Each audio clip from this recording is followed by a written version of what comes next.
আসসালামু আলাইকুম ভাই ব্রাদার বন্ধুরা, ফ্রি থাকলে শোনো আমার আজাইরা কথা। কথায় কথায় আবালদের দিব বাঁশ, নাম আমার RS। কি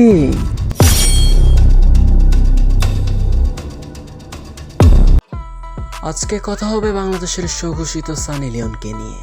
হ্যাঁ, আমি তো অবশ্যই বাংলাদেশের সানি লিওন। কোনো মানুষ এতটাও নির্লজ্জ হতে পারে কিভাবে? তার উপর সে একটা মেয়ে, যত সব উদ্ভট কথা বলে সর্বদাই সে থাকে ট্রেন্ডিং এ। টাকা পয়সা থাকলে এখনকার যুগে জামাই লাগে না, টাকা পয়সা থাকলে কিছু দরকার হয় না, টাকা পয়সাই জামাইয়ের সব মিলাই দেয়। আমি হচ্ছে খুবই এনার্জিফুল, আর হচ্ছে আমার ভিতরে খুবই এনার্জি। আমার মনে হয় যে আমিই পারবো, আর সবই হচ্ছে যে মোতার জায়গায় গুঁতা দেওয়ার ধান্দা, আর কিছু না।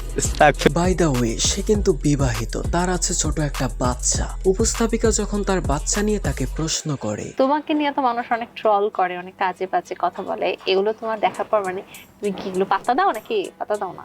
কেমন লাগে? আমি খালি দেখি চলে যাই, ধর পাত্তাই। তোমার খারাপ লাগছে না এটা মেনে নিলাম, তোমার তো বাচ্চা আছে, সে বড় হলে তার খারাপ লাগবে না? ভাই তখন যুগ পাল্টায় যাবে, তখন হচ্ছে এখন কিভাবে বুলিং শিকার হবে সে? সে তো এখন 2-3 বছর, তার সে কিভাবে এখন বুলিং শিকার? আর সে যখন বড় হবে তখন বুলিং শিকার হবে না?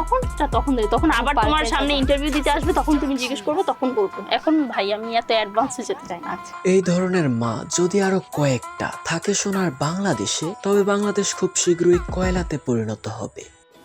মানে কি বলবো, যাই হোক। এখন আপনাদের মনে প্রশ্ন আসতে পারে, তাহলে তার স্বামীটাকে, ওই বেটাকে নিয়ে কথা বলে লাভ আছে? বেটা তো আস্ত একটা হিজড়া, নয়তো কি আর খেতো করে বহু ব্যবসা। আমাদের বিয়ের কাহিনী শুনলে আপনারা মনে করেন বসে থাকতে হবে কয় ঘন্টা, 2 ঘন্টা বসে থাকতে। তোমরা আর গল্প কি বলবা, শোনো গল্প আমি বলি।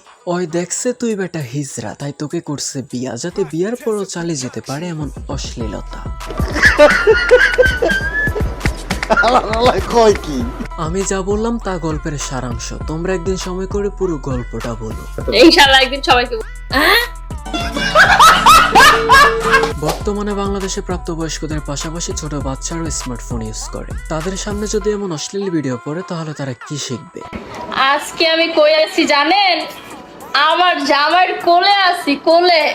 ওরে ওরে, জামাইয়ের কোলে তো সবাই বইতে চায়, আর জামাইয়ের কোলে বলে তো মজাই লাগে। সময় থাকতে এসব অশ্লীলতা বন্ধ করতে হবে। মনে রাখতে হবে অনলাইন প্ল্যাটফর্মগুলি এক একটি বিনোদনের জায়গা, আর সেই বিনোদনের জায়গায় যেন ছড়িয়ে না পড়তে পারে অশ্লীলতা। যে যেভাবেই অশ্লীলতা ছড়াবে তাকে সর্বদাই রুখে দিতে হবে। বাংলাদেশের সাংবাদিকদের নিয়ে আর কি বলবো, কতিপয় সাংবাদিক অশ্লীলতাকে উস্কে দিয়ে ভীরু ব্যবসায় মাতে। সবার উদ্দেশ্য করে বলি, শুদ্ধ বিনোদন নিন, অশ্লীলতাকে না বলুন। এখনকার মতো সমাপ্ত। ভালো থেকো, সুস্থ থেকো, বাই ব্রাদার বন্ধু। মনে রেখো, আমাকে দেখা হবে নেক্সট কোনো ভিডিওতে।